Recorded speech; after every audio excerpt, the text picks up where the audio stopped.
we gonna have a little practice to start out with?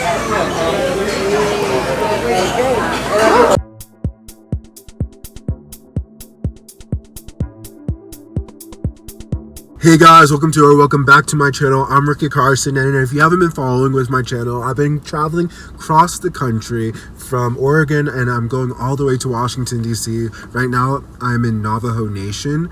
I just left Arizona. I had a lovely breakfast, brunch I should say, with a good friend of mine, Jake, who I've known since we were in middle school. And so whenever I always try and make an effort wherever the fuck I am in this world to go and see friends, if I just so happen to be where they're at. I'm right now on my way to Santa Fe, actually, speaking of friends, because there are two good friends of mine who live in Santa Fe who moved there about like 6 years ago. So when we graduated high school, they came here because my friend Peter, he's going to film school, or he was going to film school. Now he's working for Netflix. Ooh, and he might go get a master's at NYU in New York. So it's been long overdue to catch up. So so we're gonna, I don't know, the drive so far has been very treacherous. Like, my car is holding up. I love this car so much. I love it. It's pushing through. I didn't realize there was gonna be snow in Arizona. I didn't realize there were actually like real mountains too in Arizona. Like, look down here. Like, this what you're seeing right here, that's insane. Like, I know it's January, I know it's winter, but still, I had no idea that I would be driving through that type of climate and that I would be putting my car through that. Because honestly, if I knew how mountainous it would have been, I would have gone the longer route, which would have been an hour longer. But that's definitely food for thought. Next time I'm mapping out a route, I'm definitely gonna keep that in mind, in consideration. But yeah, the Navajo Nation, I'm just like, I just wish like the United States wasn't so fucking racist, because I see a lot of parallels with the suppression and eradication of indigenous peoples that the United States has done, and the parallels of what the Israeli government, more specifically the far right Israeli government, the IDF, is doing to the Palestinians over, decades. And so it's just so frustrating, because racism, I feel like, other than capitalism, racism itself is like the thing that's getting in America's way from truly flourishing and truly allowing its people and sovereign territories within the homeland from really having the opportunity to thrive and be successful and live with dignity. So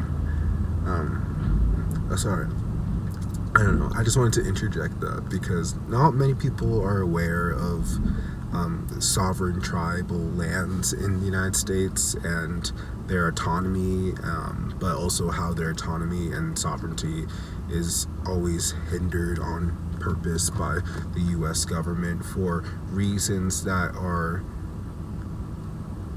just evil, racist, greedy, and ungodly. So on that note, I'll see you guys when I'm in Santa Fe.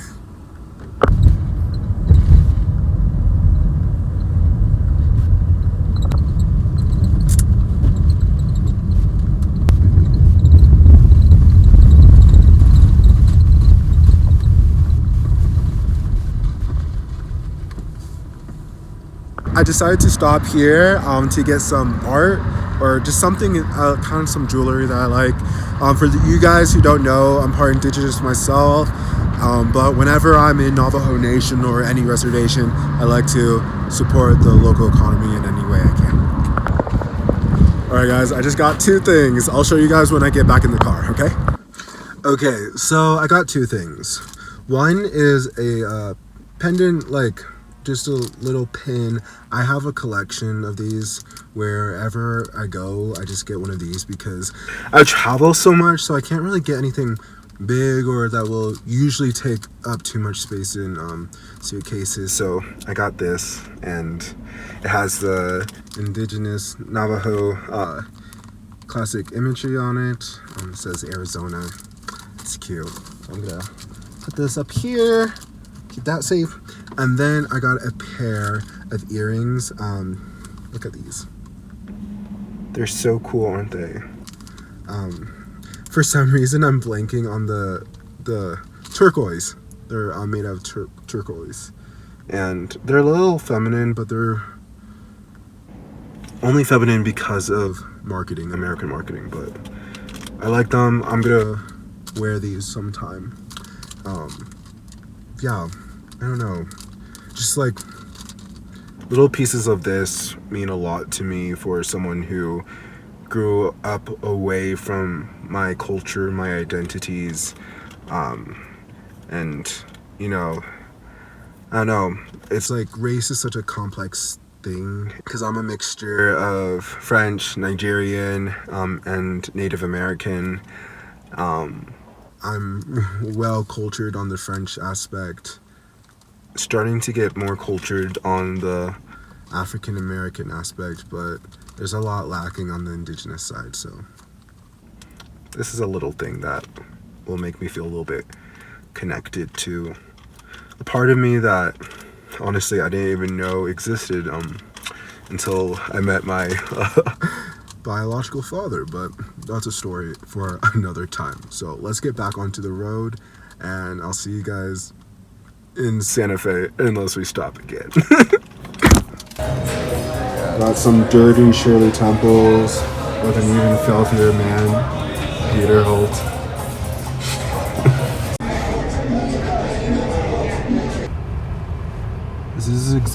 This is kind of how I felt like when I was in New Orleans. I was just like taken aback about the architecture and just how it wasn't just one copy and paste type of thing that you unfortunately see in a lot of. Earlier, all the trees were covered in lights. Now it's just Little post office check on a Sunday night.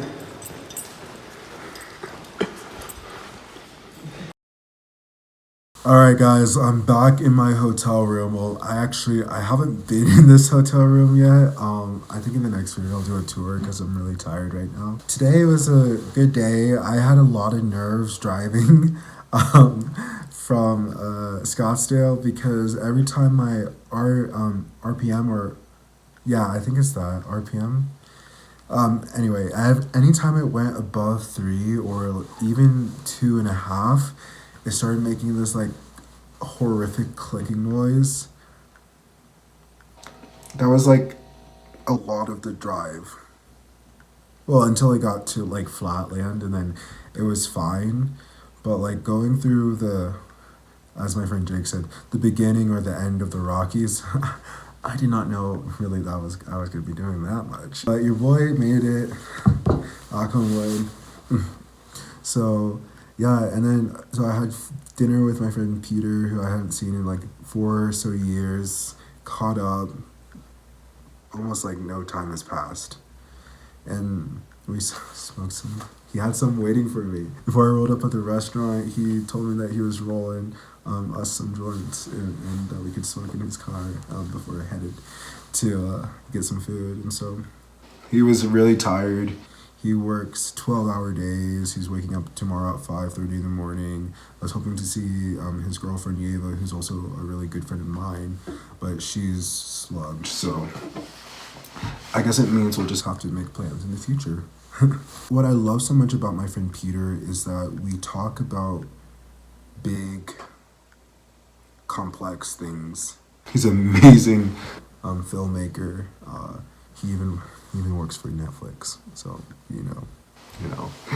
But he showed me his film that he made, a short film that he made for when he graduated from film school, and it was about white privilege and not being able to change American society for the better until white people, quite frankly, wake up and take responsibility, take ownership, and don't just say like, well, that was our ancestors, that was my ancestors, that was a long time ago.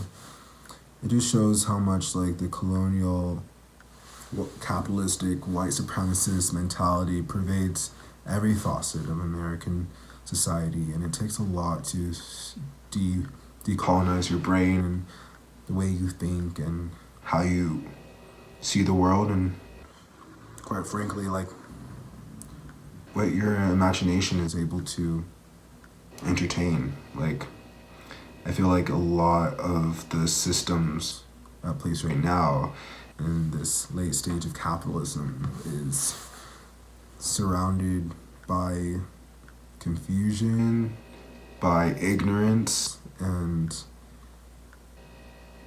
I don't know, it's just how it was supposed to be structured. But anyway, we had a lot of awesome conversations, topics about it. He told me to look up, what is it? I can't remember. It's like KR1I1 rapper. I don't know. He told me to look him up, so I'm gonna do that later.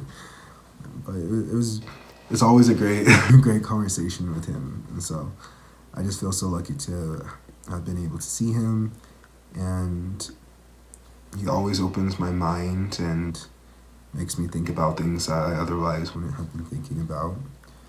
This has been a constant throughout all of our friendship. So I think we're a little bit different in the ways in which we accumulate information and put onus like on certain values or ideals, but at the end of the day, we're on par with one another. We want a better country, we want a better continent, we want a better world, and that starts by, I can't even tell you. It's just such a nuanced thing. I guess the best thing is like educate yourself, lead with curiosity, but even more so lead with empathy, because we're all on this planet, we're all in this country. Gotta learn how to live together in peace and harmony. He also had me drink vodka for the first time in literally 4 years. Usually I don't drink vodka because I had a bad experience where I drank half a bottle of Absolute vodka before going to a club. We took a taxi from West London to East London. Split between 5 of us. It was £60, so it was so cheap, but then everyone got out and I was just like, go on without me, and take me back. So I had to pay like £85 just to not go out and just be drunk and then have a massive hangover for 2 days. But then I realized like I probably was drinking a lot of vodka when I was also on an empty stomach too. So this was the first night that I had vodka in years. We'll see how I behave tomorrow. It could be completely different. I could be singing another tune. Tomorrow we're headed to Amarillo, Texas, which will actually be the shortest drive of the entire road trip, which is only 4 hours, which is why your boy indulged a little bit of this today. Because otherwise I wouldn't. Well, yeah, otherwise I wouldn't. Anyway, guys, I hope you have a wonderful time, rest of your day, whatever. Have a good one. Love you guys. Peace. Bye. Definitely don't see views like this in Corvallis.